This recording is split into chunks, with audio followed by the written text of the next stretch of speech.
So we've read issue 1. Let's get to issue 2 of the Savage Dragon versus the Ninja Turtles. Pretty great cover here.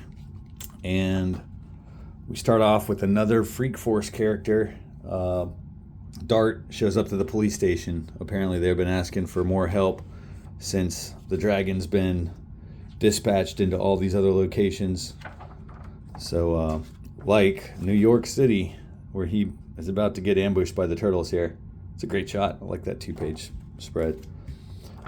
Oh, and I think this is the first one that breaks the, this is the first issue that breaks the double page splash as the, let's check it out. I don't know if I'm right about that. Let's see. No, issue 1. Okay, they didn't do it in issue 1 either. Never mind. So, yeah, Dart is a new member of the police force. Dragon's in New York. Gets into the fight with the turtles here. There's fun action. It's all good stuff. Once again, a mistaken identity. They thought that he was this gargoyle character that Dragon is also looking for, so they decided to team up.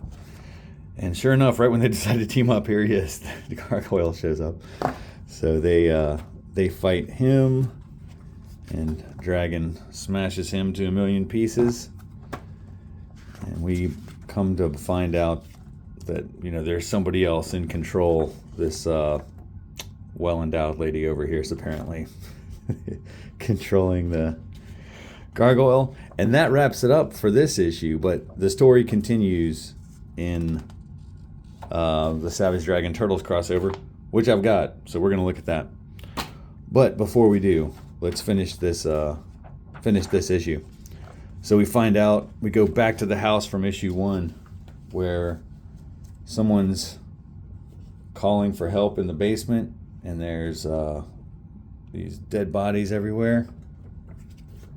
I'm trying to find the panel because it looks like some time has passed here. Like, if you look at the state of decay here on the mom to this panel, like, it's you know, some time has passed there. So anyway, I don't know why I was so interested in that, but I thought it was funny. Just a good storytelling to show that. What else in here? Oh, there's one interesting thing in the letters in the Fanatics here. He asked if there's going to be an annual issue. And yeah, Eric Larson says that Adam Hughes and Carl Kessel will be drawing it. I don't know if that's a joke. I don't know if that exists. A Savage Dragon annual with Adam Hughes? Anyway, that's curious. I guess maybe I sound stupid and I'll find out later. But before we get into this Turtles issue, let's look at the rest of this book.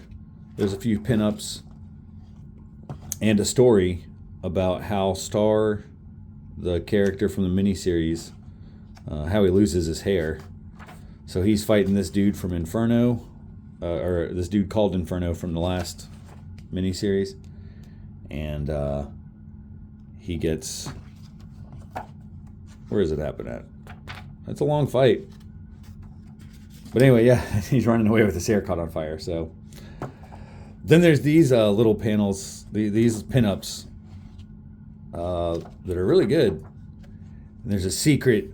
Apparently the guy's a big fan of U2, so he puts like U2 in all of his drawings. There it is there. I think it's in his hair or something here. Anyway, that's funny.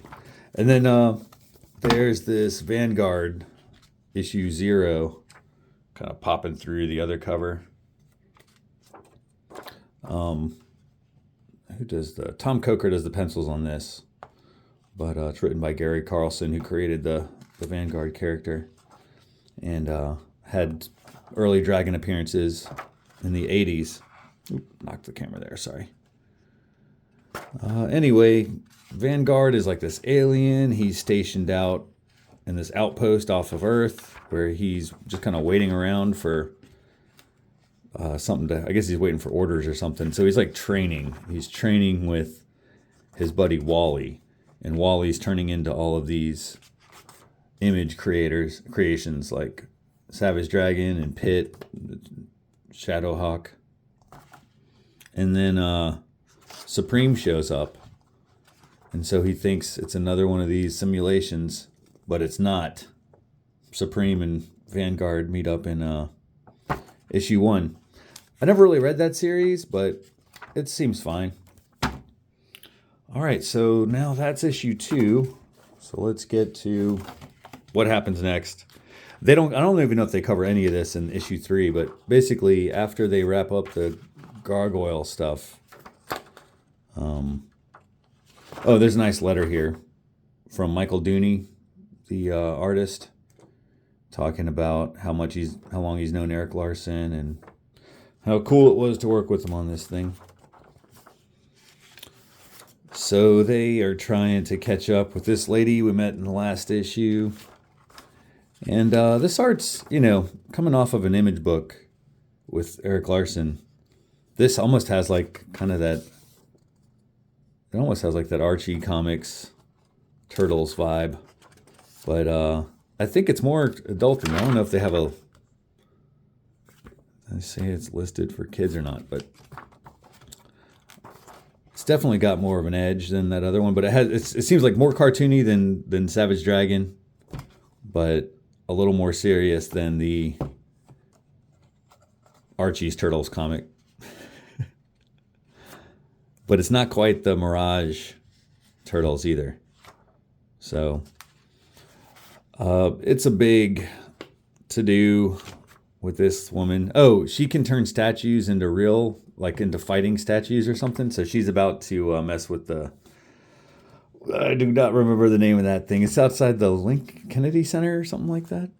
Anyway, they stop her from doing that. And I think that's about it. Is that the end? Yeah, that's it. So they bust her. So again, not much that really matters for the Savage Dragon series that we're going to be looking at. But man, Usagi, Space Usagi. I'm actually reading a Space Usagi series right now. So, all right. So that was Turtles, Savage Dragon, number 2. We got issue 3 coming up next.